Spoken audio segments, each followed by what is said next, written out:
ठीक है। बायोस का मतलब होता है in English life, and logos का मतलब होता है in English to study. Hindi में कह सकते हैं जीवन, और जीवन किसमें होता है, जीव पे, इनमें आत्माएं प्रकट हो, ठीक है, जीवन। और टू स्टडी का मतलब होता है अध्ययन, अध्ययन, ठीक है। तो जीवन प्लस अध्ययन से मिलकर क्या बनी, जीव विज्ञान या जीव अध्ययन। परिभाषा क्या बनी, विज्ञान की वह शाखा जिसमें हम क्या अध्ययन करते हैं, जीवों या सजीवों का अध्ययन करते हैं। अब याद रखियो सजीव दो होते हैं वहां पे, जीवन अभी तक कितने लोगों में, दो में। पहले अपने हैं पादप, फिर कौन से अपने जंतु। हमने पादप पहले इसलिए लिखा क्योंकि प्रकृति में पहले पेड़ पौधे ही आए थे, उसके बाद कौन आए थे, जंतु आए। अच्छा जंतु पहले क्यों नहीं आए, जंतु इसलिए नहीं आए क्योंकि पौधे अगर नहीं होंगे तो प्रकाश संश्लेषण की क्रिया नहीं होगी और प्राणवायु जिसे हम ऑक्सीजन कहते हैं वो बनेगी, ठीक है। इसलिए ऊपर वाले ने सबसे पहले हमारे आने की व्यवस्था की, पहले पेड़ पौधे लगाए, फल फूल की व्यवस्था की, उसके बाद जंतुओं का आगमन हुआ, ठीक है। तो अध्ययन, ठीक, जीव अध्ययन। अब बायोलॉजी की भी दो ब्रांचें थी, सब जानते हैं आप, हैं। जैसे कि पहली ब्रांच कौन सी थी अपनी, जूलॉजी थी, ठीक है। दूसरी ब्रांच थी आपकी बॉटनी, ठीक। जूलॉजी भी ग्रीक वर्ड है, बॉटनी भी ग्रीक वर्ड है, यस, ठीक है। अब जूलॉजी जो है इसकी खोज, डिस्कवरी की थी मिस्टर अरस्तु ने, इसकी भी खोज अरस्तु ने ही की थी, ठीक है। और ये भी दो वर्ड से मिला, जून प्लस लोगोस, जून प्लस लोगोस, है। तो जून का मतलब होता है अंग्रेजी में एनिमल, ठीक, और लोगोस का वही मतलब है टू स्टडी, ठीक है। अच्छा एनिमल का मतलब क्या होता है, जंतु, एनिमल का मतलब क्या होते हैं, जंतु, और टू स्टडी का मतलब क्या होता है, अध्ययन। तो जीव विज्ञान की वह शाखा जिसमें हम जंतुओं का अध्ययन करते हैं, स्पेशली जंतुओं के बारे में पढ़ते हैं, ठीक है। और बॉटनी की डिस्कवरी की थी मिस्टर थियोफ्रास्टस ने,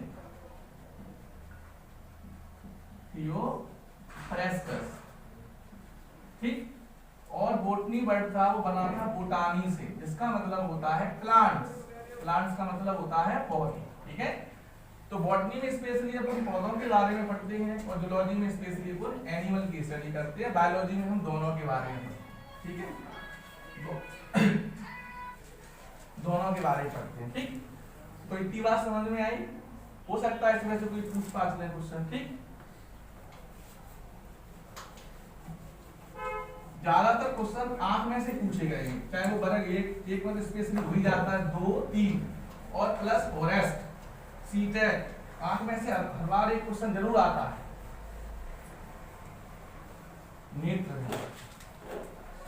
इसको पादप कोशिका भी बोलते हैं कि पादप से भी बोलते हैं, किसे, जो अभी आपने बताया था, हाँ पादप और जंतु, हाँ, तो इसको पादप कोशिका भी बोलते हैं, जंतु कोशिका दोनों बोलते हैं, एक ही बोलते हैं। नहीं, पादप कोशिका, कोशिका एक अलग चीज है, कोशिका अलग है, यस। कोशिका हमारे शरीर की इकाई है, यूनिट है, जिससे हम मिलकर बनी है।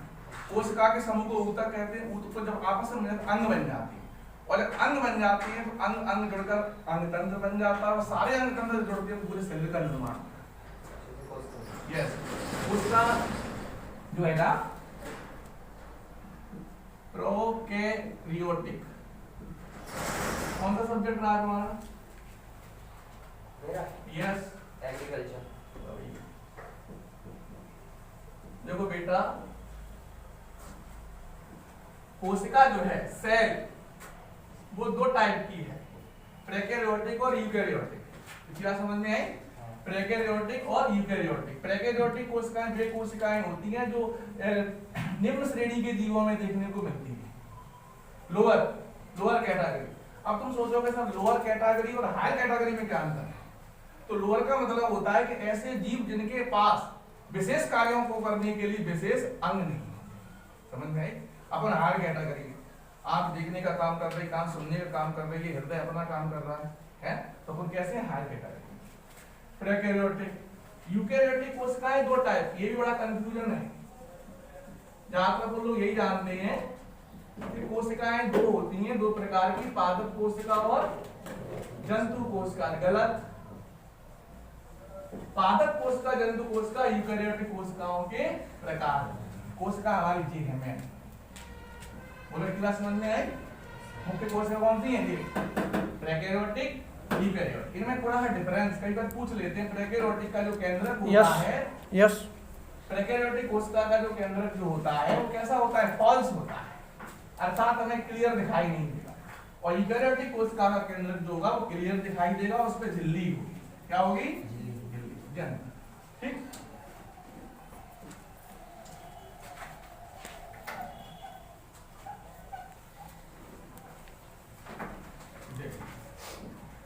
जहां में से क्वेश्चन बने,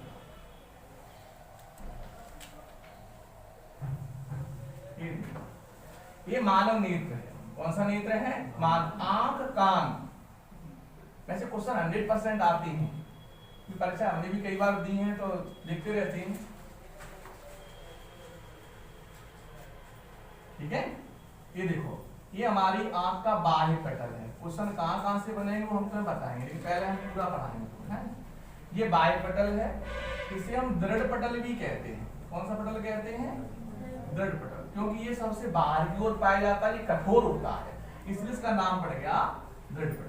ठीक है, इसका अगला भाग जो होता है वो फूला हुआ होता है, ये देखो। ठीक, इसे हम कहते हैं कॉर्निया। क्या कहते हैं? कॉर्निया बोलते हैं। कॉर्निया के ऊपर एक पतली सी झिल्ली पाई जाती है जो हमारी कॉर्निया की रक्षा करने का काम करती है, जिसका नाम है कंजक्टाइवा। क्या नाम है? कंजक्टाइवा। ठीक है, ये कंजक्टाइवा है।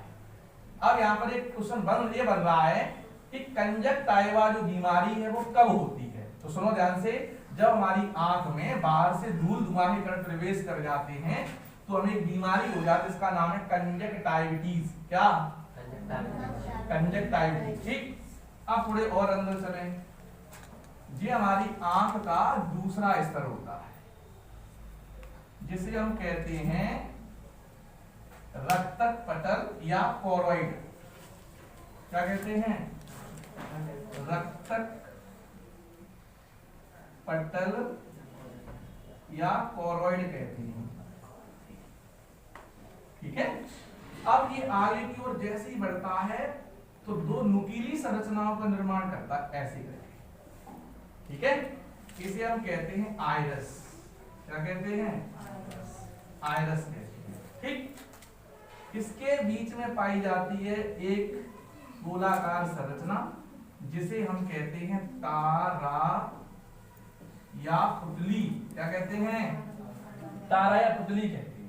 यहाँ क्वेश्चन बनेगा ये कि मानव नेत्र में प्रकाश कहां से प्रवेश करता है, तो उसका आंसर होगा तारा या, ये क्वेश्चन।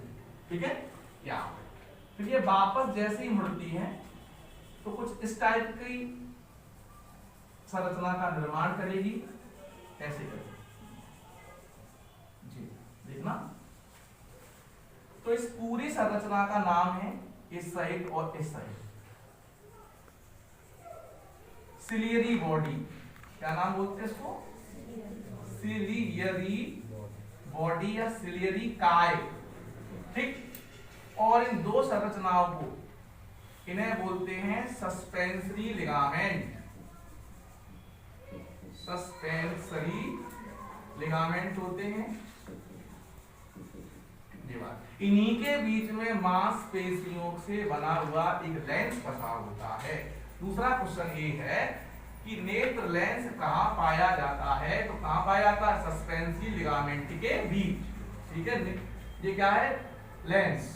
तो लेंस कहाँ मिलेगा? सस्पेंसरी लिगामेंट के बीच। कैसे करते हैं? ऐसे फंसा रहता है। जब हम दूर देखते हैं तो फोकस दूरी एकदम बढ़ जाती है, पास देखते हैं तो ऐसे होता है। ठीक है, इसलिए ज्यादा पलकें ऊपर नीचे करने से आंखें दर्द होनी शुरू हो जाती है। ठीक, वर्ग 2 की परीक्षा में सन 2000 शायद 9 में क्वेश्चन पूछा गया था कि मानव नेत्र का जो प्रतिबिंब बनता है तो वो रेटिना पर प्रतिबिंब कैसा बनता है, वास्तविक और उल्टा। याद रखिए, तीसरा स्तर है रेटिना। ये हमारी आंख का तीसरा स्तर, से अपन क्या कहते हैं? रेटिना कहते हैं। तो ठीक है, और ये जाती है हमारे मस्तिष्क में, और मस्तिष्क हमारे बनने वाले चित्र को सीधा करने का आभास कराता है। क्या कराता है? आभास। ठीक है, अब याद रहे कौन सा मस्तिष्क? मध्य मस्तिष्क। कौन सा मस्तिष्क? मध्य मस्तिष्क। मस्तिष्क में 3 भाग होते हैं, अग्र, मध्य और पश्च। तो याद रखियो, सुनने का और देखने का जो काम कराता है वो हमारा मध्य मस्तिष्क कराता है। ठीक है, अगर आंसर मस्तिष्क को कर देना, नहीं तो मध्य मस्तिष्क आएगा। तो ये तंत्रिका है। ठीक, यहाँ पर एक बिंदु होता है जिसे हम बोलते हैं पीत बिंदु। क्या कहते हैं? पीत बिंदु, येलो पॉइंट। यहाँ पर बनने वाला प्रतिबिंब एकदम को साफ बनता है, स्वच्छ बनता है। क्यों बनता है ये बताएं। यहाँ पर बनने वाला इस बिंदु को हम कहते हैं अंध बिंदु, ब्लाइंड स्पॉट। यहाँ पर बनने वाला प्रतिबिंब साफ और स्वच्छ नहीं होता है, धुंधला बनता है। ठीक, अब नॉर्मली या कोई खास नहीं है, इसके बीच में एक द्रव भरा होता है, ये नहीं आएगा। कांचा द्रव बोलते हैं, अंडे की जेली जैसा होता है। यहाँ पर पानी भरा होता है, ये भी कोई खास इंपोर्टेंट। क्वेश्चन नंबर 1 ये इंपोर्टेंट था, 2 ए इंपोर्टेंट है, तीसरा यहाँ इंपोर्टेंट है, चौथा ए है और 5वां बी है। और ये आ चुका है कई बार, वास्तविक और उल्टा वाला तो आया, कई बार आया एग्जाम में। ठीक है,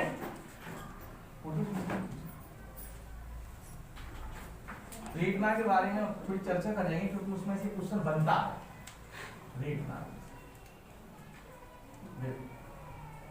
रेटना के भीतर 2 प्रकार की संरचनाएं पाई जाती हैं। एक को बोलते हैं रॉड्स और एक को बोलते हैं हम कॉन्स। रॉड मींस एक छड़ जैसी संरचना, रॉड जैसी दिखती है हैं, और कॉन्स का मतलब होता है कुछ conical structures, cons like structure है, कॉन जैसे स्ट्रक्चर ये होते हैं। और रॉड्स में बनता है एक वर्णक पिगमेंट, इसका नाम है रोडोप्सिन। ठीक है, और कॉन्स के अंदर बनता है आयोडोप्सिन। ठीक है, ये भी क्वेश्चन है। रोडोप्सिन का बनती है रॉड संबंधी, आयोडोप्सिन का बनती है कौन सा। रॉड का काम क्या है? प्रकाश ग्रहण करना, प्रकाश ग्रहण करना। कौन सा क्या काम है? रंगों को दिखाना। ये हमेशा फिक्स रहते हैं और इनकी कहानी, इनमें से क्वेश्चन पूछ गया। प्रकाश ग्रहण करना, आपने एक बीमारी सुनी होगी रतौंधी, सुनिए रतौंधी क्यों हो जाती है, रतौंधी क्या है, जिसे डार्क ब्लाइंडनेस कहते हैं। रतौंधी का मतलब होता है कि हमें कम प्रकाश में दिखाई नहीं देता है, उसे तो रतौंधी कहते हैं। अच्छा, कुछ लोग ऐसे होते हैं कम प्रकाश हो फिर भी कुछ लोगों को बहुत अच्छा दिखता है, लेकिन कुछ लोगों को नहीं दिख पाता। रीजन क्या है? रीजन यही है उनमें रोडोप्सिन वर्णक का निर्माण होना बंद क्यों हो जाता है? सुनो ध्यान से, विटामिन ए की कमी। याद रखिए, विटामिन ए की शरीर में जैसे ही कमी होने लगती है तो रोडोप्सिन वर्णक का धीरे धीरे बनना बंद हो जाता है और हमें कम प्रकाश में दिखाई देना भी बंद हो जाता है। तो इसीलिए डॉक्टर कहता है विटामिन ए खाना चाहिए। है, विटामिन ए से कौन सी बीमारी होती कमी से? रोडोप्सिन। है,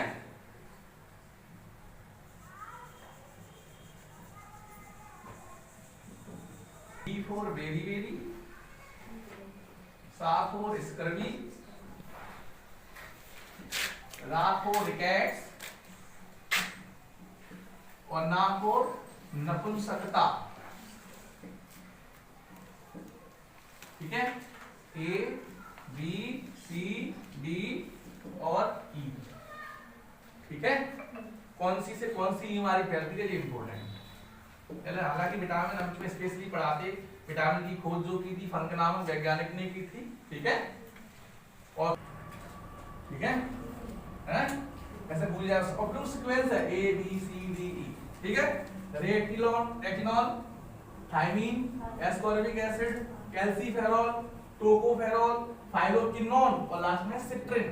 पूरी होगी सिट्रिन। हाँ, पी यहाँ बेटा बाद में खोली गई। रेट था एक सोफा सिटी। रवि सर नहीं है, ये बीमारी हो गई। रथ एक टॉफी, ये भी तो हो सकता है। कुछ भी कर सकते हो, तो अपन नहीं है। रथ एक टॉफी करोगे तो क्या वो भी ठीक है रथ, लेकिन रेट कहाँ से थोड़ी सी रेटनॉल टाइमिंग है ना, रथ से तो केवल रा और था हो जाए, बिगड़ जाएगी। क्या करते हैं सिट्रिन। और एक और कॉमन चीज बताएं, बाई चांस पूछ लें कि कौन सी विटामिन कहां से मिलेगी, तो याद रखियो दूध, अंडा, मांस, पनीर और ये सब चीजें, कॉमन सेंस की बात है। दूध, अंडा, मांस, पनीर का दूध, अंडा, मांस, पनीर गलत नहीं होगा, और हरी सब्जियां। ठीक, बस एक चीज यूनिक पूछी जाती है, जैसे कि विटामिन ई जो है उसका मुख्य सोर्स क्या है, वो कहां से मिलती है, तो विटामिन सी विटामिन ई, इसके बारे में सुन लो थोड़ा सा स्पेशली है, फिर हम वापस दूसरे कॉन्सेप्ट पे चले जाएंगे। विटामिन जो ई है, विटामिन ई की वजह से भयंकर बीमारी होती है, इसका नाम है नपुंसकता। कौन सी बीमारी होती है? नपुंसकता। अगर विटामिन ई का मेन सोर्स जो होता है वो है अंकुरित बीज, अंकुरित बीज होता है। विटामिन ई सबसे डेंजर विटामिन, अगर एक बार ये खत्म हो जाए तो व्यक्ति नपुंसक हो जाता है, लेकिन भले इसकी कमी पूरी कर ली जाए। अग्र कर्ण है, ये मध्य कर्ण है और ये पश्च कर्ण है। ठीक है, कान तीन भागों में विभाजित रहता है, अग्र, मध्य और पश्च। ठीक है, जो अग्र कर्ण होता है जिसे अपन छू सकते हैं, जिसे अपन पिन्ना कहते हैं। क्या कहते हैं? पिन्ना कहते, ये पिन्ना है। ठीक है, जो उपास्थि से मिलकर बनता है। कैसे बनता है? उपास्थि। कोई कई बार क्वेश्चन पूछा गया है कि जो नाक का सबसे ऊपर वाला जो भाग है वो किससे बनती है, तो उपास्थि से बनती है। किससे बनती है? उपास्थि से। दो चीजें होती, अस्थि और उपास्थि हैं। अस्थि ठोस होती है, मजबूत होती है, उन्हें फोल्ड नहीं कर सकती, और उपास्थि की विशेषता होती है कि उसे ऐसा करेंगे, छोड़ देंगे तो फिर वैसी की वैसी हो जाएगी, ये ठोस होती है। पिन्ना और नाक जी किसकी बनती है? उपास्थि से मिलकर बनती है। ठीक है, अब देखो ये है सबसे बाहरी कर्ण, इसमें कुछ नहीं है।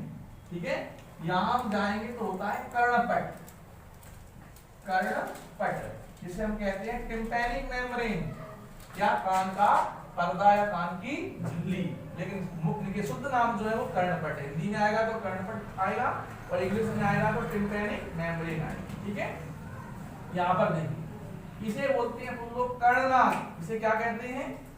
इसे बोल कहते हैं कर्णनाल। ये हमारे कान की नली है। इसे हम बाह्यकर्ण क्यों कहते हैं? क्योंकि यहाँ तक हम पहुंच सकते हैं, टॉर्च के माध्यम से कान को देख सकते हैं, छू सकते हैं, कान के पर्दे तक पहुंच सकते हैं। ठीक है, अब इस कान में पाई जाती है सेरुमनस ग्रंथियां। कौन सी ग्रंथियां? सेरुमनस ग्रंथियां। इनका क्या रोल है? इनका बड़ा अच्छा काम है, आप लोग खुद महसूस करते होंगे, किया होगा कई बार लाइफ में। सेरुमनस ग्रंथियां एक द्रव छोड़ देती है, जिसे अपन उसी के नाम पर सेरुमनस द्रव कहते हैं। तो वो अपने कान के पर्दे पर एक पर्दा बना देता है ऐसे, जिससे हमारा कान तेज ध्वनि से बच सकता है, हवा से बच सकता है, अन्य किसी चीज से बच सकता है। तुमने देखा होगा कभी कभी नहाने आते हैं तो कान में खरखर खरखर होती है, फिर अपन ऐसे कर करके ऐसे कर करके ठीक कर लेते हैं। क्यों? क्योंकि कान के पर्दे पर सेरुमनस ग्रंथियों का द्रव जो था वो है नहीं है, डायरेक्ट पानी टच करता है, डायरेक्ट पानी टच करता है। कभी कभार ये ज्यादा स्रावित होने लगती है, बहुत ज्यादा। देखा बाहर सफेद रंग का द्रव निकलता, यही साइंटिफिक रीजन है उसका। ठीक, क्वेश्चन कहां से पूछा जाएगा वो सुन लो बस। हमारा ये है मध्य कर्ण। ये कौन सा कर्ण है? मध्य कर्ण है। मध्य कर्ण में मोस्टली हवा होती है, वायु होगी, और तीन हड्डी पाई जाती है, और हमारे शरीर की सबसे छोटी हड्डी का नाम है स्टेप्स। ये याद रखना। ठीक है, तीन क्वेश्चन यहाँ बनेंगे। मनुष्य के शरीर की सबसे छोटी हड्डी स्टेप्स कहाँ पाई जाती है? कान में। कितनी होती है? दो, एक दाएं कान में और एक। कितने क्वेश्चन बने? इंपोर्टेंट है। ठीक है, अच्छा हड्डी तीनों के नाम सुन लो, ये मेलियस, इंकस और स्टेप्स। तीन हड्डी होती है, मेलियस, इंकस और स्टेप्स। ठीक, स्टेप्स पहले हैं। मेलियस का शेप कैसा होगा? मेलियस हथौड़े जैसी होती है, ऐसे करके कैसी होगी? हथौड़े जैसी दिखती है। और इंकस कैसी दिखती है? इंकस निहाई की तरह दिखती है। निहाई का मतलब जानते हो ना, मोची जो हमारे जूते रखकर उस गट्टे पे ठोकता है ना, उस गट्टे को अपन निहाई कहते हैं। बहुत पुराने नाम है, आप लोगों को शायद पता है। जानते हैं सर। जानते हो? हाँ। Very good. तो रकाब जानते हो? रकाब क्या था? रकाब रकाब नहीं, क्या है ये थोड़ा स्टेप्स होती है रकाब की तरह, कुछ ऐसी है रकाब। अब मैं बताता हूँ, रकाब आप सब जानते हैं, सबने खूब देखा है। और एक मौसम भी चल रहा है कई रकाब देखने की। शादी विवाह में दूल्हा बैठता है घोड़े के ऊपर, तो पैर फंसा के बैठता है ना, उस छल्ले को रकाब कहते हैं। जहाँ शादी विवाह में जब दूल्हा बैठता है ना, तो उसके ऊपर छल्ले लगे रहते हैं नीचे घोड़े के, पैर फंसा के दोनों तरफ बैठते हैं, उसे बोलते हैं रकाब। और समझ में आई? बहुत पुराने शब्द है, इसे कहते हैं रकाब। इसमें से क्वेश्चन एक पूछा जाता है कि कान सुनने के अलावा क्या काम करते हैं? तो कान दो काम करते हैं, कान सुनते भी हैं और हमारे शरीर का संतुलन बनाने का काम करते हैं। तो कान को संतुलनकारी अंग कहते हैं। क्वेश्चन आएगा कि निम्नलिखित में से कौन सा अंग है जिसे हम संतुलनकारी अंग कहते हैं? आप सपने में भी नहीं बता पाएंगे वो कान है। तभी दोनों कानों में उंगली डालना और अपने छतरी जीने पे चढ़ना, तो ऑटोमेटिकली जितनी जगह सीढ़ी है उससे तुम ज्यादा पैर उठाओ। कभी देखना, कान में दोनों उंगलियां लगाना और फिर चढ़ चलना उस पर करना जीने पे, तो तुम ऐसे उठाओ, इतना उठाओ, इतना उठा करो। एक चेक करके देखना। कभी आपने देखा कि एक रस्सी के ऊपर एक लड़की ऐसे पकड़ के चलती है, डंडा पकड़ के, डंडा खेल दिखाने वाले हैं, उससे कहो डंडा पकड़ के, डंडा हटा दो, अब चल के दिखाओ, नहीं चल पाएगी क्योंकि बैलेंस ही नहीं बनेगा उसका। क्योंकि हमारा कान जो है, पश्चकर्ण जो होता है, इसमें द्रव भरा होता है, पानी से भरा ऐसे, और इसमें एक सर्कलाकार कुछ ऐसी संरचना जो है ये प्रेजेंट रहती है। इसे तो यूट्रिकुलस और सैकुलस बोलते हैं, हालांकि आएगा नहीं। ये संरचना ये पानी में डूबी है। सपोज करो कि उसमें बाल्टी भरी हो, उसमें कोई हम नाव डालें, पानी की नाव डालें, तो अगर वो पानी भरेगा तो ऐसे गिर सकती है।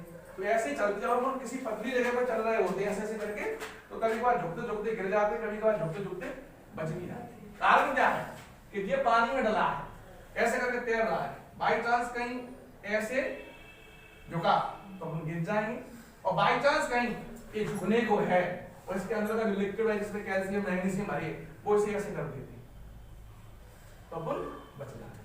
ठीक है, तो कान हमारे कौन से अंग हैं? संतुलनकारी है। ठीक, पहला क्वेश्चन, सेलुलर ग्रंथियां कहाँ पाई जाती हैं? कान में। कण्णा, ठीक। पिन्ना किससे बनता है? उपास्थि से। ठीक, कान के कितने भाग होते हैं? 3, अग्र, मध्य और पश्च। कान में कितनी हड्डी हैं? 3, दोनों में कितनी हो गई? 6। सबसे छोटी हड्डी का नाम? कान सुनने के अलावा संतुलन बनाने का भी काम करते हैं। और सबसे बेस्ट चीज सुनो, जब तेज ध्वनि होती है तो हमारा मुंह क्यों खुल जाता है? तेज ध्वनि हटाए को चला चुपके से, या कोई बात कर दे कि या कोई ज्यादा हवा का प्रभाव हो तो आ जाती है। उसका वैज्ञानिक कारण यही होता है कि जब हवा अंदर जाती है तो एक मध्य कर्ण की नलिका होती है जिसका नाम है कंठकर्ण नाल। कंठकर्ण नाल, जिसका दरवाजा जो कहाँ खुलती है? हमारे मुंह में खुलती है। जब तेज हवा जाती है सड़सड़ा के यहाँ से, तो सीधी हवा यहाँ से होती हुई हमारे मुंह से निकलती करते हैं आ होते हैं। और कभी कभार इससे हमारा किससे फायदा क्या है? हवा गई तेज, तुमने आ नहीं करी, वापस आएगी, कान के पर्दे पड़ेगी फटाफट। जब कभी लड़ाई झगड़ा बड़ा हो, मार पिटाई चल रही तो आ करती नहीं, कष्ट तो होगा लेकिन ये है कि अपन लोगों के कान के पर्दे तो बच जाएंगे। इसलिए यही वैज्ञानिक कारण है कि जब बॉक्सर आपस में लड़ते हैं तो उनके मुंह से आप की आवाजें निकलती है। फिल्म में जब मार पिटाई चल रही होती है, डिशुम डिशुम की आवाज निकलती है मुंह से। इसका साइंटिफिक रीजन यही है कि डिशुम डिशुम नहीं करेंगे, आवाज नहीं निकालेगा, कान का पर्दा जलाया जाएगा। समझ में आई? हाँ, जब भी तुम गिरो तो आ कर दियो, कान का पर्दा भी बच जाएगा, अभी तो बच जाएगा। नहीं, रनिंग करते समय भी चिल्लाना पड़ता है। हाँ, रनिंग करते हुए कैसे? रनिंग करते समय कब चिल्लाते चिल्लाते रनिंग करते समय नहीं चिल्लाते। रनिंग के ऊपर एक क्वेश्चन पूछा जाता है कि जब कोई धावक तेज दौड़ कर आता है तो उसे सूखा ग्लूकोज क्यों खिलाया जाता है, क्योंकि उसमें क्या श्वसन क्रिया तेज गति से होती है, ऑक्सीजन की कमी पड़ जाती है और एनर्जी घट जाती है। हाँ, सांस एकदम सांस इसलिए सूखा ग्लूकोज दे देते हैं और दौड़ने को बोलते हैं, इसे बोलते हैं ऑक्सीजन ऋण। ठीक है। रक्त की खोज एक साइंटिस्ट थे जिनका नाम था कॉरलैंड स्टीनर। कॉरलैंड स्टीनर, ठीक है। रक्त की खोज उन्होंने की थी, ब्लड की खोज की थी और खोज हुई थी 1900 में। ठीक है। ये एक केमिस्ट थे, दवाई बनाते थे, इन्हें नोबेल प्राइज भी दिया गया था। ठीक है। नोबेल प्राइज वैज्ञानिक नोबेल के ही नाम पे दिया जाता है। इनके पास इतनी भी संपत्ति थी तो उन्होंने बैंक में जमा कर दी थी। एक साल में जितना ब्याज मिलता है तो सब का सब ब्याज उस वर्ष उस व्यक्ति को दे दिया जाता है जो नोबेल प्राइज के लायक हो। ठीक है। नोबेल ही नाम था। रक्त की खोज कहां से की थी, सुनना ध्यान से। लाल रक्त कणिका को जानते हो, आरबीसी है, ये कर लेना। एक ग्राम फिर आएंगे तो तुम्हें हम रक्त समूह पढ़ाएंगे, क्या कहते हैं रक्त का पूरा संगठन। वहां में से 500% क्वेश्चन धरो मिलेगा तुम्हें। सही बात। किसने केंद्र होता है, किसने नहीं होता है, उसका जीवन काल कितना है, कौन क्या करता है, इतनी पढ़ाया थे नाम हो जाएगा। सही बात। रटनी जरूर नहीं पड़ेगी। रक्त वैज्ञानिक कॉरलैंड स्टीनर ने क्या देखा कि जो आरबीसी होती है, आरबीसी उसमें केंद्रक नहीं होता है। ठीक है। आरबीसी में केंद्रक नहीं होता है। यंग एडल्ट आरबीसी में केंद्रक नहीं होगा, यही बड़ा कंफ्यूजन है। लेकिन जब आरबीसी का जन्म होता है तो उसमें केंद्रक होता है और वह केंद्रक प्रोटीन बनाने का काम करता है। केंद्रक प्रोटीन नहीं बनाता, केंद्रक में डीएनए होता है। केंद्रक में क्या होता है, डीएनए। डीएनए प्रोटीन बना देता है। इसके बाद जैसे जैसे जवान होने लगती है केंद्रक खत्म हो जाता है। इसके पास जितनी प्रोटीन होती है जब तक काम करेगी ये, वह प्रोटीन जिस दिन खत्म हो जाएगी और इसकी भी डेथ। ठीक। इसकी आरबीसी के ऊपर उन्होंने 2 एंटीजन देखे जिन्हें अपने हिंदी में प्रतिजन कहते हैं। एक का नाम रखा उन्होंने एंटीजन ए, एंटीजन ए, और दूसरे का नाम रखा उन्होंने एंटीजन बी, बी नाम रखा। ठीक। फिर उन्होंने प्लाज्मा पर क्या देखा, प्लाज्मा के ऊपर उन्होंने देखी क्या, 2 एंटीबॉडी देखी। प्लाज्मा पे 2 एंटीबॉडी देखी उन्होंने, एंटीबॉडी ए और एंटीबॉडी बी। इस मान में ये देखिए, इसी के आधार पर उन्होंने रक्त समूहों का विभाजन कर दिया और बताया उन्होंने कि रक्त समूह 4 प्रकार के। रक्त समूह कितने प्रकार के हैं, 4। ठीक है। रक्त समूह, एंटीजन, एंटीबॉडी, लेना और देना। ठीक है। एंटीजन, एंटी, ठीक। रक्त समूह ए बी, ए बी और ओ। ये हाँ 4 होते तो 7 है, लेकिन 2 वो हम बताएंगे उनका कोई महत्व नहीं है। क्यों नहीं है, क्योंकि उनमें कोई एंटीजन और कोई एंटीबॉडी नहीं पाई जाती। वो एक होता है एम, एन और एन जब रोल में। ठीक है। इनके पास कोई एंटीबॉडी कोई एंटीजन नहीं। एंटीजन एक रक्त समूह ए किसे कहेंगे, ये भी क्वेश्चन में क्वेश्चन बनना है यहाँ पर। रक्त समूह में एंटीजन होता है तो रक्त समूह ए में एंटीजन कौन सा होगा, एंटीजन होगा ए ही होगा, लेकिन एंटीबॉडी होता है बी। एंटीबॉडी उल्टी चलती है, याद रखना।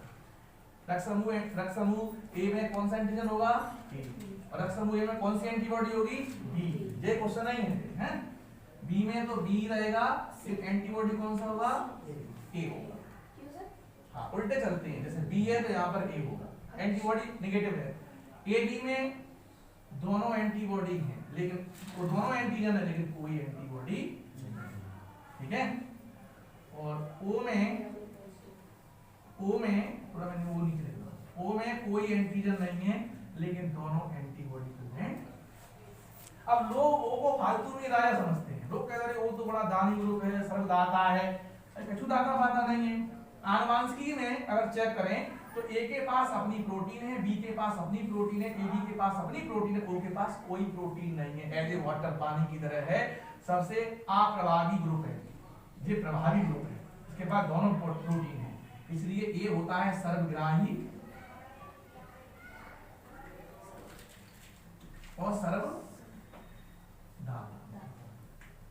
Universal acceptor, universal donor.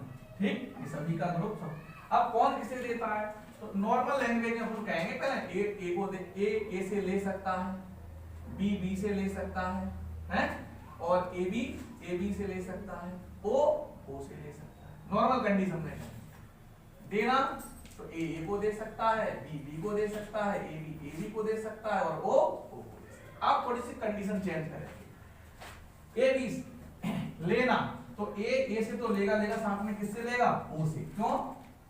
वो तो सभी को चढ़ जाता है। और जे किससे लेगा? ऑल। ए सभी से ले सकता है, और ओ केवल किससे लेगा? ओ से ही लेगा। अगर किसी का दूसरे का चढ़ा दिया तो ये पूरा रक्त जम जाएगा और व्यक्ति की मृत्यु हो जाएगी। देने वाली बात करें तो ए को तो साथ में देगा ही देगा, साथ में किसे देगा? ए बी को देगा। ए बी कैसा है? सर्वग्राही है। बी को देगा, साथ में किसे देगा? ए बी को देगा। ठीक है, आएगा समझ में? और ए बी किसे देगा? ए बी को। और ओ कैसा हो जाएगा यहाँ पर? और वो सभी को दे देगा। आई बात समझ में? वो सभी को दे देता है। सर ए भी और को दे सकता है इसमें, ये ना दे सकता है, ले सकता है, लेना लिखा है, लेना मींस ऑल, सबसे लेगा ये ए बी। क्यों लेगा? क्योंकि आपके पास ए एंटीजन है, बी एंटीजन है, और ये तो चढ़ ही जाता है, इनके पास तो कुछ ही नहीं है, तो इनके पास कोई प्रोटीन नहीं है खुद की। ठीक है, इसे कहते हैं ये रेसेसिव है, ठीक है, और ये डोमिनेंट है। सर जो आपने ये ऑल लिखा है ना, इसके पहले क्या ए बी लिखा था, रेड बेंच लिखा, इससे हम पीछे तो समझ में आ रहा है। कौन सा रेड? कॉर्लैंड स्टीनर को जैसे ही नोबेल प्राइज मिला तो कॉर्लैंड स्टीनर बड़े खुश हुए, उन्होंने कहा यार और काम आगे बढ़ाना चाहिए, हैं? तो उन्होंने क्या किया? सन 1930 में, सन 1930 में उन्होंने एक बंदर देखा। उस बंदर का पूरा एनिमल जो जूलॉजिकल नेम था उसका पूरा नाम मैं लिख दे रहा हूं, मैकाकस रहीसस। कई जगह रीसस भी लिखा है, अगर रीसस आ जाए तो गलत नहीं है। मैंने अंग्रेजी का नाम लिखा है रहीसस। क्यों लिखा है? आर और एच, आर और एच, आर रा है ना, एच है, तो कॉर्लैंड मैकाकस रहीसस करके जो बंदर था उसके ब्लड में उन्होंने एक डिस्कवरी की। तो क्या देखा? उन्होंने देखा कि उन्हें कुछ कारक दिखाई दिए, कारक जिनका नाम उन्होंने रखा RH कारक, RH फैक्टर। इसका नाम उन्होंने क्या रखा? RH कारक। कैसे पता किया? उन्होंने ब्लड को देखा और जांच की। उन्होंने ब्लड को देखा और जांच करके क्या पता लगाया? 80% लोग ऐसे होते हैं ऑल इन द वर्ल्ड जिनके ब्लड में हमें कुछ इस प्रकार के तंतु जैसी संरचनाएं दिखाई देती हैं। ठीक है, तो उन्होंने कहा कि यहाँ पर ये तंतु प्रेजेंट है, ये कारक उपस्थित हैं, तो नाम रख दिया RH पॉजिटिव। क्या रखा? RH पॉजिटिव रखा। और 20% लोग ऐसे होते हैं जिनके ब्लड में अगर देखा जाए तो कोई कारक दिखाई नहीं देता है, तो उनका नाम रखा RH नेगेटिव। ये हम प्रेजेंट के बेस पर रखे हैं, प्रेजेंट और एब्सेंट। बोलो बात समझ में आई? RH क्यों कहा? RH किस बंदर में देखा था? रीसस बंदर में देखा था, तो RH नाम रखा। उपस्थित हैं तो पॉजिटिव, अनुपस्थित हैं तो। इसी के आधार पर उन्होंने बढ़िया क्लासिफाइड कर दिया, A positive, B positive, A B positive, O positive.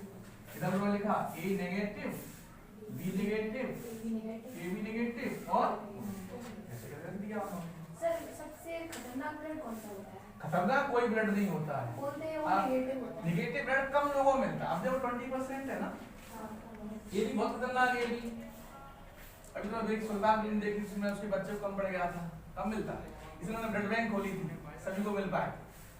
देखते हो हर चीज को साइंटिफिक व्यू से देखा था। लोगों में बहुत ज्ञान विज्ञान छुपा रहता है।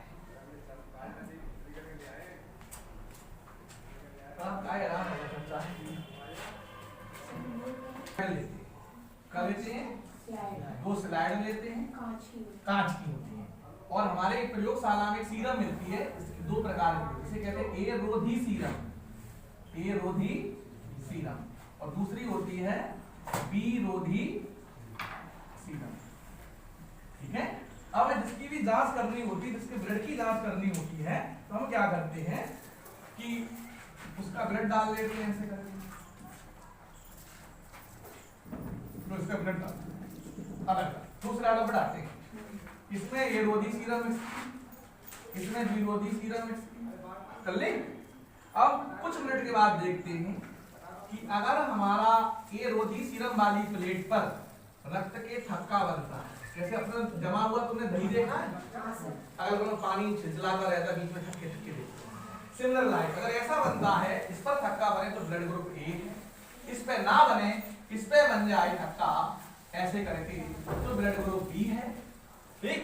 और अगर दोनों पे जम जाए तो ब्लड ग्रुप ए बी है, और किसी पे ना जमे तो ब्लड ग्रुप ऐसे। ठीक है। दो स्लाइड्स लेते हैं, जिसका जांच करनी होती है हम दोनों को डाल लेते हैं, इसमें एरोधी मिलाते हैं, इसमें विरोधी। 5 मिनट के बाद पता चल गया, सामने से समझ में आ जाता है, इसमें जम गया इसमें नहीं जमा, इसमें जमा, बी दोनों पे जम गया ए बी, और किसी पे ना जमे तो ठीक है। ऐसे पता लगाती है। फिर बीच में एक ड्रॉप डाल के देख लेते हैं कि वो फाइबर दिख रहे हैं तो पॉजिटिव, और नहीं दिख रहे हैं तो 80% लोग पॉजिटिव होती है, 20% लोग नेगेटिव। इसमें जमा तो मतलब ए निकला, और इसमें बी, और दोनों मतलब दोनों से जम ही चुके हैं, दोनों जमे तो ये भी, दोनों जम गए तो ये भी, और किसी में नहीं जमा तो वो समझ में नहीं है।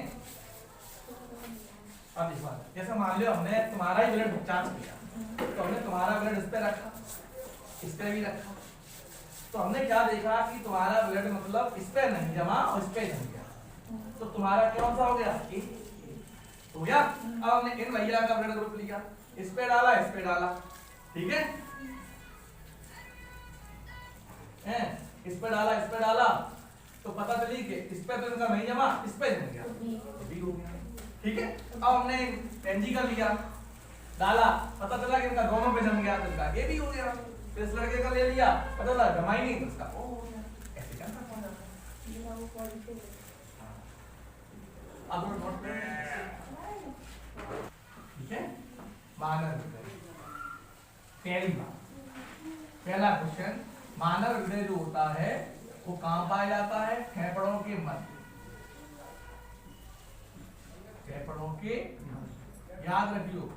कई लोग कंफ्यूज कर देते हैं, बोलते हैं सर हृदय तो हमारा सर का कार्य सर बाईं ओर होता है, बोलते हैं ऐसा कुछ नहीं है, दोनों फेफड़ों के मध्य होगा, लेकिन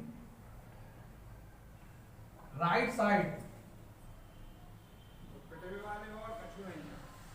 30% हिस्सा रहता है, और लेफ्ट साइड में 70% रहता है। जे होता फेफड़ों के मध्य में ही है, फेफड़े यहाँ है, एक फेफड़े यहाँ ऐसे है, तो कुछ पोर्शन 30% इधर है और 70%, ठीक है। लोग कंफ्यूज आंसर हृदय कहाँ पाया जाता है, तो वो घुमाने के लिए दे सकता है दाईं ओर, बाईं ओर, फेफड़ों के मध्य में, तो आप आंसर करेंगे फेफड़ों के।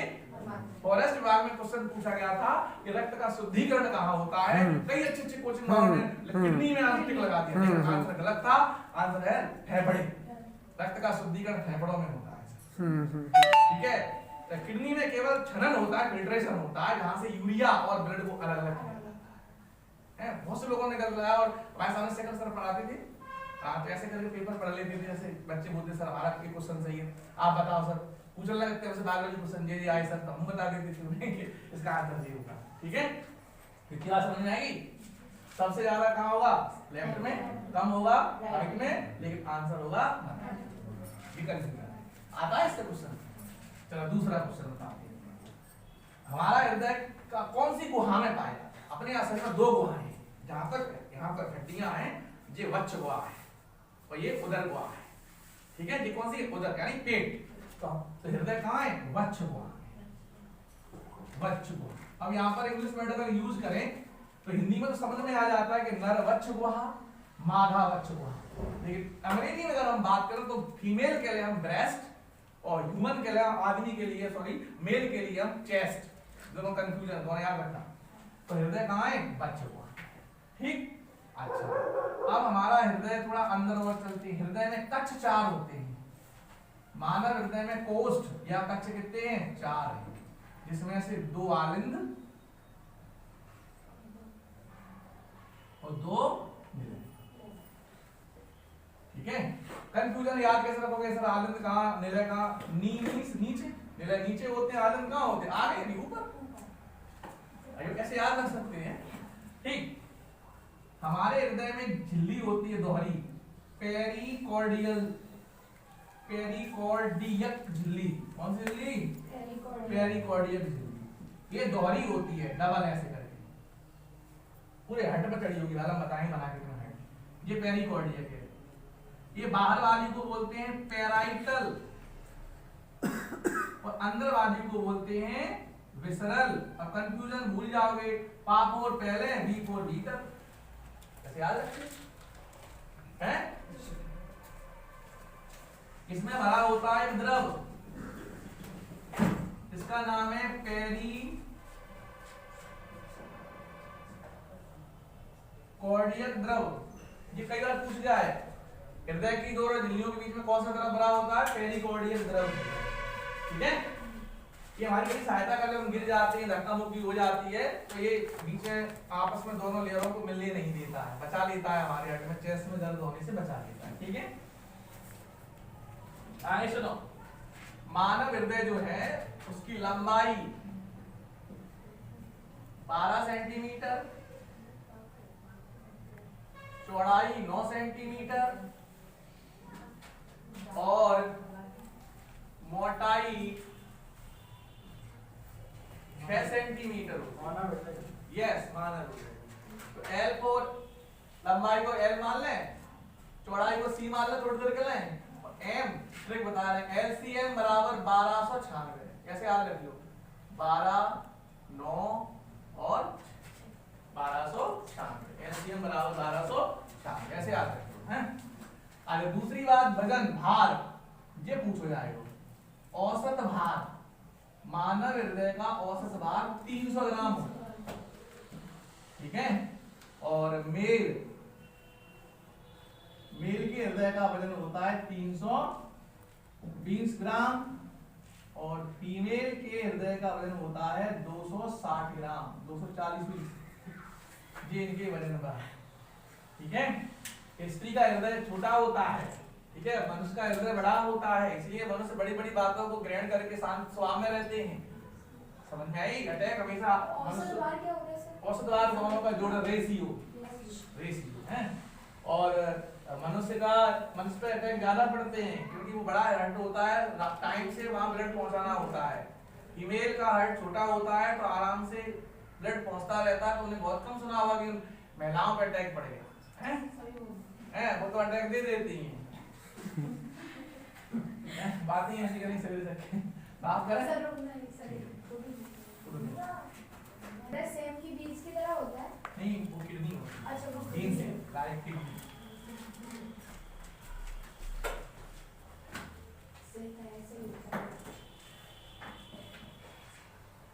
जब मैं बीज में से काट दिया ऐसे, ठीक है।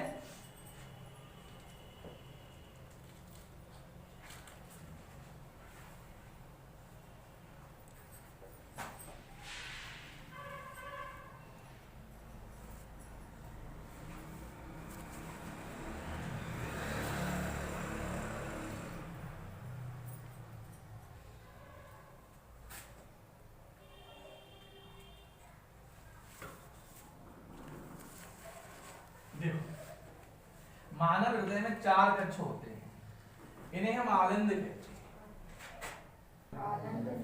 आलिंद दोनों को जोड़ रहा है ना, आलिंद हो गया। फिर बाद निलय लिख दो, फिर छिद्र लिख दो, आलिंद निलय। इन छिद्रों की विशेषता होती है कि रक्त आ तो सकता है। ये लौट के वापस, ठीक। अब थोड़ा नीचे आ, दाईं ओर, ये दायां पोर्शन है, दाईं ओर 3 वलय होते हैं जिन्हें अपन बाल्ब कहते हैं। इसका नाम पड़ गया त्रिवलनीय कपाट। त्रिवलनीय कपाट, ये त्रिवलनीय कपाट है, ट्राइकोस्पिड बोलते हैं अंग्रेजी में। 3 बाल्ब ये हो गए और दूसरी ओर होते हैं 2 बाल्ब, द्विवलनीय कपाट। अब क्वेश्चन यहाँ पर बनता है कि मानव हृदय में कितने बाल्ब होते हैं, तो 5 होते हैं। दाईं ओर कितने होंगे? 3 होंगे। बाईं ओर कितने होंगे? 2। समझ में आ गई बात? लोग कहते हैं कि उनके हृदय में छेद है, हृदय में कभी छेद नहीं होता, छेद बाल्ब में होता है। ये बाल्ब में छेद होता है। कभी कभी साइकिल का बाल्ब तो खराब हो जाता है, हवा भर के निकल जाता है। तो इसमें क्या होगा, आप लोगों में अगर बाई चांस किसी प्रॉब्लम है तो क्या होगा, तो क्या हृदय ऊपर से ब्लड नीचे की ओर जाता है, तो नीचे की ओर जब जाना होता है ना तो ये बाल अपने आप बंद हो जाते हैं, और जिनकी में छेद होता है तो उनमें धक्का पड़ता है ब्लड का, तो एयर भी जाएगी ऊपर और रक्त भी चला जाता है ऊपर, तो उन्हें खतरा ज्यादा रहता है मरने के चांस, ये बदल जाते हैं, चेंज हो जाते हैं। ठीक है, तो समझ में आई? कितने बाल होते हैं? 5। दाईं ओर कितने? 3। बाईं ओर कितने? 2। ठीक। अब यहाँ से एक क्वेश्चन जी बनता है कि वह कौन सी धमनी है जिसमें अशुद्ध रक्त बहता है, क्योंकि धमनी की विशेषता ये होती है कि धमनियों में हमेशा शुद्ध रक्त बहता है, ऑक्सीजन युक्त रक्त बहता है। तो उस धमनी का नाम है पल्मोनरी महाधमनी। एक क्वेश्चन ये है, वह कौन सी धमनी होती है जिसमें अशुद्ध रक्त बहता है, उसका नाम है पल्मोनरी महाधमनी। सबसे मेन धमनी है, सबसे बड़ी धमनी है, इसमें रहता है अशुद्ध। धमनियों में तो ज्यादातर कैसा रखते हैं, इसके अलावा इसे छोड़ दे कितनी धमनी आपके शरीर में समय शुद्ध रखते हैं। अब यहाँ पे लॉजिक समझो, ये चली जाती है राइट लंग्स में और ये चली जाती है लेफ्ट लंग्स में। कौन सा रक्त लेके? अशुद्ध रक्त लेके फेफड़ों में पहुंचा, फेफड़ों में अपन लोग ऑक्सीजन लेते हैं, वो ऑक्सीजन मिल मिल फिर वापस आएगी और फिर अंदर आती। कैसे क्या होगा अभी समझिए। पल्मोनरी महाधमनी में अशुद्ध, ऑक्सीजन रहित और शेष इसके अलावा शुद्ध धमनी होगी। अब समझो यहाँ पे एक और यहाँ पर निकलती है दैहिक धमनी बोलते हैं। इस धमनी की विशेषता होती है कि ये दाएं निलय में से होती हुई निकलती है ऊपर से ऐसे ये निकलता है। इसका मेन फंक्शन होता है इस धमनी का नाम है दैहिक धमनी। तो यहाँ पर एक क्वेश्चन ये बनता है कि शरीर में शुद्ध रक्त कौन सी धमनी पहुंचाने का काम करती है? सबसे पहले दैहिक, देह मींस शरीर, देह में, देह मींस बॉडी। ठीक, अच्छा अब और सुनो, ये 3 सिराएं हैं सर, मेन यही है। इसका ऊपर वाली का नाम है अग्र महाशिरा, अग्र महाशिरा। इसका नाम है पश्च महाशिरा,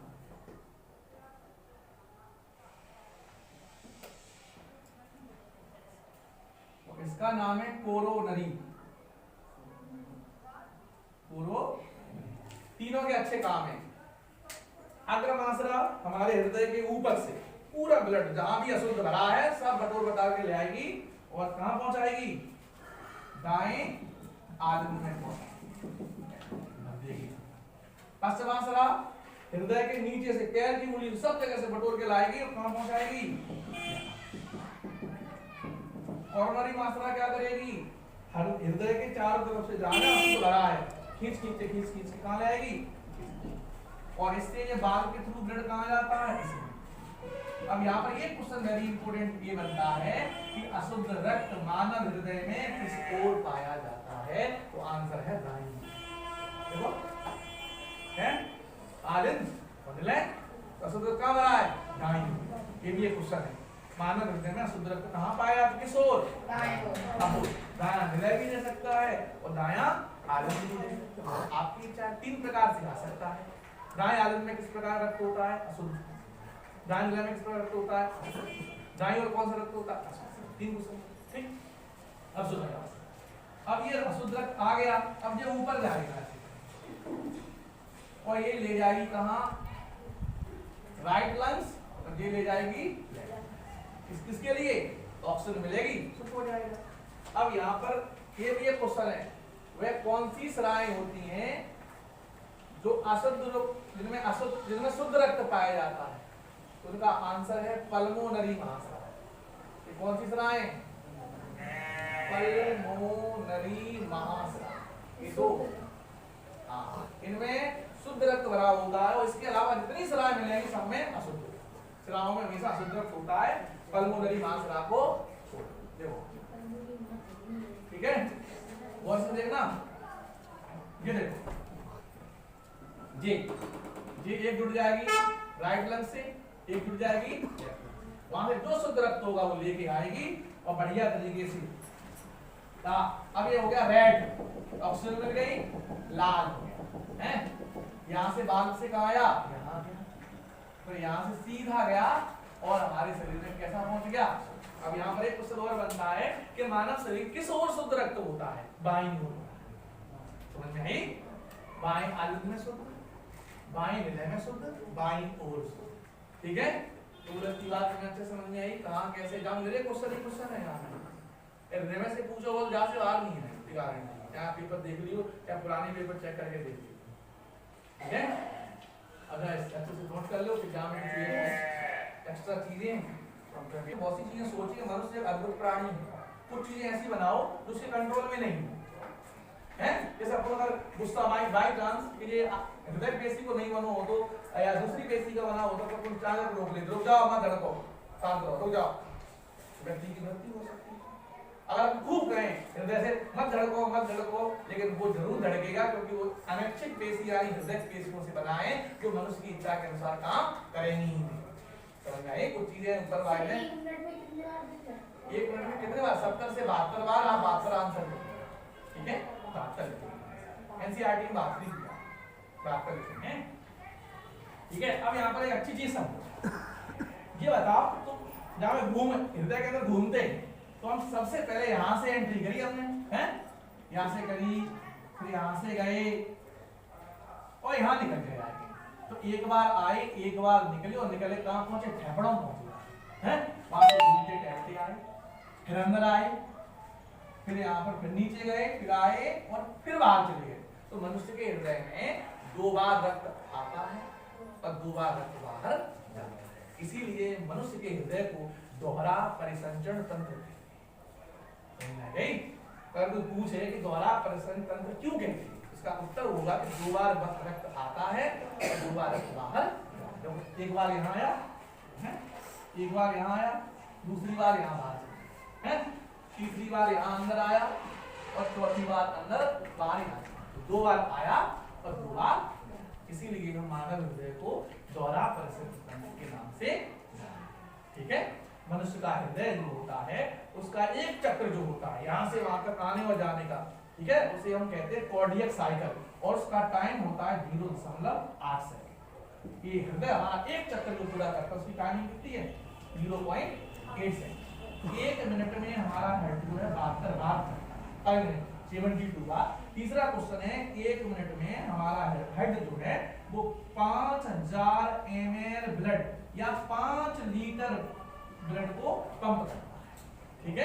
ये भी अपने आप में एक क्वेश्चन है, ठीक है। मनुष्य का जो हृदय जो होता है उसे हम क्या कहते हैं? पंपिंग मशीन कहते हैं। हालांकि मनुष्य का हृदय कोई फीलोबल भावनात्मक अंग नहीं है, वो तो फालतू में इन कवियों ने इनके ऊपर हजारों गाना लिख डाले, चाहे वो दुख को गाना हो, चाहे सुख को हो, चाहे हंसी को मजा गाना हो, जब तक आपको नाम नहीं आएगा तब तक गाना कब जाएगा? आपको ही गाना नहीं देगा। 1 मिनट सर, एक सब 1 मिनट 5000 ml 5 लीटर तो ये तो होते 1000 ml बराबर 1 लीटर होता है, तो 5 लीटर लिया है। हमारे हेड में 2 साउंड होते हैं, LUB और DU, लब डब।